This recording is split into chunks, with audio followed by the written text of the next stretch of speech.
He was one of the most connected men on the planet. Not a president, not a king, not a prime minister, but somehow he had all of their phone numbers. He moved through the most powerful rooms in the world like he belonged there. Private dinners, secret gatherings, exclusive parties where world leaders sat next to Hollywood legends, and music executives laughed with billionaires from 5 different continents. He owned a private island, a private jet, mansions in some of the most expensive cities on Earth. And yet, nobody could fully explain where his money came from. His name was Jeffrey Epstein. In 2019, he was arrested and thrown into a maximum security federal prison cell, facing charges of sex trafficking that could have sent him to prison for the rest of his life. But he never made it to trial. He was found dead in his cell. The cameras were not working. The guards were asleep. 2 officers who were supposed to check on him every 30 minutes somehow both fell asleep at the very same time. The official verdict? He took his own life. But here's the question that nobody wants to answer. When was the last time a man who knew this much about this many powerful people was simply allowed to quietly disappear? Stay with me, because this story is only just beginning. 3 million files. That is how many documents were eventually released to the public from the Epstein investigation. 3 million files. And buried inside those documents were names. Powerful names. Famous names. Names you have heard your entire life. Music executives, Hollywood insiders, African heads of state, politicians from countries all over the world. The kind of names that make you stop and ask, how deep does this actually go? And after releasing all of that evidence, after making 3 million documents available to the world, the United States Department of Justice made an announcement that silenced investigators and journalists everywhere. They said there would be no new prosecutions. No new prosecutions. After 3 million files, after thousands of names, after flight logs and private emails and photographs that place some of the most powerful people on Earth directly inside Epstein's world. The question is not just who Jeffrey Epstein was. The question is who is powerful enough to make sure this story never fully comes out. Who is protecting it? Who is funding the silence? And why, after everything that has been released, does it feel like the world just moved on? Today we are going where the mainstream media refuses to go. And we are not stopping until we follow every name, every connection, and every unanswered question all the way to the end. To understand how Jeffrey Epstein built one of the most powerful networks in modern history, you have to go back to the beginning. He was born in Brooklyn, New York in 1953. He did not come from money. He did not come from privilege. He grew up in a working-class neighborhood, the kind of place where you either found a way out or you stayed forever. He chose to find a way out. He dropped out of college, but somehow he talked his way into a teaching position at one of New York City's most exclusive private schools, the Dalton School, a place where the children of Manhattan's elite came to learn. He had no degree, no formal qualifications, but he had something far more valuable. He knew how to read people. He knew what they wanted, and he knew exactly how to make them feel like he was the most important person in the room. From Dalton, he moved into the world of finance. He landed a job at Bear Stearns, one of Wall Street's most powerful investment banks. And within a few years, he had launched his own private wealth management firm, a firm that only accepted clients worth over $1 billion. But here's where the story stops making sense. Nobody could ever fully identify who those clients were. There was no public record, no verifiable history, just a college dropout who somehow became the exclusive financial advisor to some of the richest people alive. Something did not add up. Investigators and journalists who spent years trying to understand Jeffrey Epstein's finances kept arriving at the same uncomfortable conclusion. He was not making money for the elite. The elite were paying him to keep their secrets. His entire operation was not a financial firm. It was a machine, a carefully constructed network designed to collect leverage on the most powerful people in the world, get them into compromising situations, document everything, and then use that documentation as permanent, unshakable insurance. And at the center of that machine was a small black book, over 1,700 names, handwritten across its pages. Presidents, royalty, Silicon Valley billionaires, Nobel Prize winners, Academy Award winners. Every powerful industry on Earth had at least one name inside that book. And every single one of those names was a chain that Epstein could pull at any moment to remind someone of exactly who held the power. This was not the story of one corrupt man living a secret life. This was a system, a deliberate, sophisticated, protected system, built over decades, across continents, inside the highest levels of government, entertainment, finance, and media. And the most terrifying part is this. Epstein is gone, but the system he built is not. The people who benefited from it are still here, still powerful, still protected. And that is what makes this story different from any other. Now I need to talk about the part of this story that the entertainment industry does not want you to examine. Music. When the Department of Justice released those millions of documents, the names that surfaced were not just politicians and businessmen. They were names that appear on platinum records, on Grammy stages, and on the walls of the most powerful agencies in the music industry. Official photographs released inside the Epstein files showed former United States President Bill Clinton pictured alongside two of the most iconic names in music history. Michael Jackson and Diana Ross. Not at a charity event, not at a public function, inside the Epstein files. Let that sit for a moment. But the connection that truly shook the music world involved a man named Casey Wasserman, one of the most powerful talent agents alive.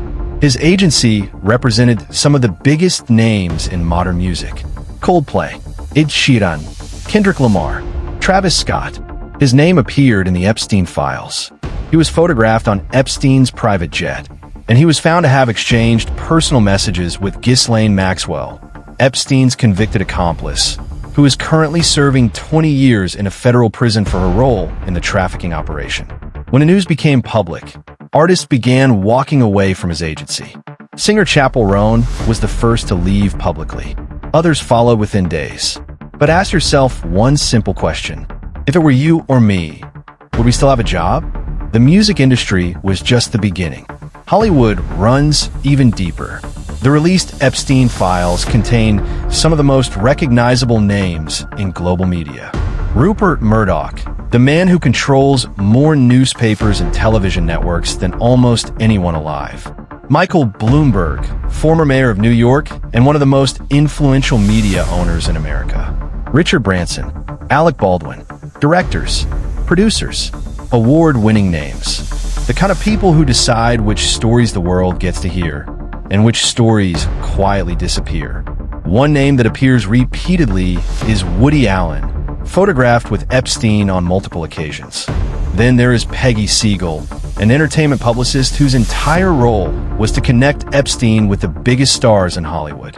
Her emails, now part of the public record, read like an exclusive invitation list for the Academy Awards. Mick Jagger, Elton John, Paul McCartney, Rod Stewart. None of these names have been accused of any wrongdoing. But Epstein collected their presence the same way a hunter collects trophies. He did not need famous people to commit crimes. He simply needed them in the same room, at the same dinner, in the same photograph. Because a photograph is not evidence of a crime, but it is leverage. And this is why there is no Oscar-winning documentary about Epstein. No major Netflix series with real teeth. Because the people with the power to fund those projects are the same people whose names are in the files. Now, stop. Because this next part is the piece of the story that international media has almost completely ignored. And if you're watching this from Nigeria, Ghana, South Africa, Kenya, or anywhere on this continent, this part is for you specifically. Because your story is inside those files too. When the Department of Justice released those documents, buried deep within them were connections to 11 African countries. Kenya, Nigeria, South Africa, Ivory Coast, Senegal, Tanzania, Somalia, Ethiopia, Eritrea, Zimbabwe, and more. Jeffrey Epstein was not just operating in Washington and Hollywood. He had his eyes set deliberately on Africa. In 2010, Epstein personally arranged a private dinner at the Ritz Hotel in London for former South African President Jacob Zuma. According to the files, a Russian model was invited to attend specifically to, and I am quoting directly from the release documents, add glamour to the occasion. Read that again. A sitting head of state, one of the most powerful leaders on the African continent, and Jeffrey Epstein was arranging his personal entertainment behind closed doors at one of London's most exclusive hotels. This was not a coincidence. This was a calculated strategy. And South Africa was just one piece of a much larger picture that stretched across the entire continent. The name that appears most frequently in the Africa section of the Epstein files is Kareem Wade, the son of Senegal's former president. A man so powerful during his father's government that people called him the Minister of Heaven and Earth because of how many departments and decisions fell under his personal control. His name appears in the Epstein files over 504 times. 504. Epstein described Kareem Wade as one of the most important players in Africa. He introduced him to Israeli defense officials, to Chinese offshore banking contacts. He personally arranged business meetings for Wade across 3 different continents. And when Wade fell from power and faced corruption charges back home in Senegal, Epstein sent him a personal message that said this: "You and your family are welcome to use my house in Palm Beach. The staff is there. The pool is there. You will not suffer." Think about what that sentence reveals. This was not a business relationship. This was protection. This was a powerful man offering shelter to a fallen African politician in exchange for something Epstein always collected: access, influence, leverage. In Zimbabwe's Robert Mugabe, Epstein reportedly described the country as a great petri dish, a place where he believed he could experiment with political influence and economic control far from the eyes of the Western world. Your leaders were not partners in this story. They were pieces on a chessboard that Epstein was moving from thousands of miles away. So let us come back to the question that started all of this. 3 million files, thousands of names, photographs, flight logs, private emails, personal messages between some of the most powerful people on Earth, spanning more than 2 decades. And the official response from the United States Department of Justice was this: no new prosecutions. No new prosecutions. After all of that evidence, after all of those names, after documents that connected presidents, music executives, Hollywood producers, and African heads of state to the same man, the same network, and the same private island. Let me tell you what that statement really means. It does not mean the evidence is insufficient. The evidence is clearly there. 3 million documents worth of it. It means that the people named in those files are not simply powerful. They are the system itself. They sit on the boards of the banks that fund the media companies that employ the journalists that decide what stories you're allowed to hear. Epstein did not survive for as long as he did because he was clever. He survived because he made himself impossible to destroy. Every secret he held was a chain around somebody's neck. And every person connected to him had a deeply personal reason to make sure he was never truly brought to justice. The machine protected itself, and it is still protecting itself now. Epstein is dead, but the network he built is not. The island is gone, but the relationships remain.